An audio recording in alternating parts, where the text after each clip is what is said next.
दोस्तों कहानी की शुरुआत करते हैं। एक राजमहल के पिछवाड़े में एक बहुत बड़ा सरोवर था जो मानसरोवर कहलाता था। उसमें अनेक सुनहरे हंस रहते थे। प्रत्येक हंस 6 मास बाद सोने का एक पंख सरोवर के तट पर छोड़ देता था, जिसे राजा के सेवक उठा ले जाते थे।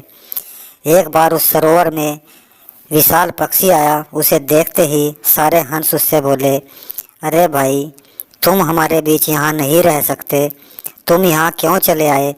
हम हर 6 महीने बाद राजा को सोने का एक एक पंख देते हैं। इस तरह हमने यह तालाब खरीद लिया है। भाइयों, मैं तो बेसहारा हूँ, बड़ी आशा से आप लोगों की शरण में आया हूँ, वह विशाल पक्षी बोला।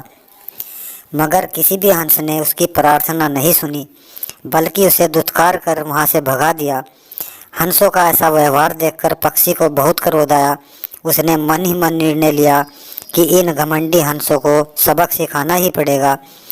एक पक्षी राजा के पास गया और बोला, महाराज, आपके मानसरोवर के हंस बड़े घमंडी और बदतमीज हैं। मैं वहाँ शरणार्थी बनकर गया था और प्रार्थना की थी कि दयालु राजा के इस मानसरोवर में मुझे भी स्थान दे दो, लेकिन उन्होंने मेरी प्रार्थना पर कोई ध्यान नहीं दिया। बल्कि उनमें से एक हंस ने अकड़कर कहा कि राजा कौन होता है, हमारा क्या बिगाड़ लेगा, यह मानसरोवर हमने उससे खरीद रखा है। महाराज, वह लोग सोचते हैं कि सोने का पंख देकर उन्होंने पूरा सरोवर ही खरीद लिया है। हंसों ने मेरा अपमान करके मुझे वहाँ से भगा दिया। आपके राज्य में ऐसा अन्याय होना शोभनीय नहीं है। न्याय करें महाराज, तुम चिंता न करो, हम अवश्य न्याय करेंगे। राजा ने उससे सांत्वना देकर सैनिकों से कहा, तुम लोग इसी समय उन हंसों को मेरे सामने पेश करो। उन घमंडी हंसों को दंडित किया जाएगा। राजा का हुक्म पाकर सैनिक मानसरोवर की ओर कूच कर गए। हंसों ने सैनिकों को मानसरोवर की ओर आते देखा तो उनमें से एक बूढ़ा हंस बोला, दोस्तों, अब इस मानसरोवर को छोड़ देना हित कर है। लगता है उस पक्षी ने हमारे खिलाफ राजा के कान भर दिए हैं। अब हमें दंडित भी किया जा सकता है।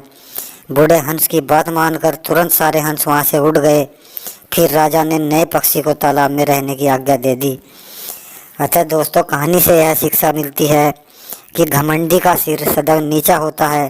अहंकार के मद में चूर होकर किसी का अपमान करना ठीक बात नहीं।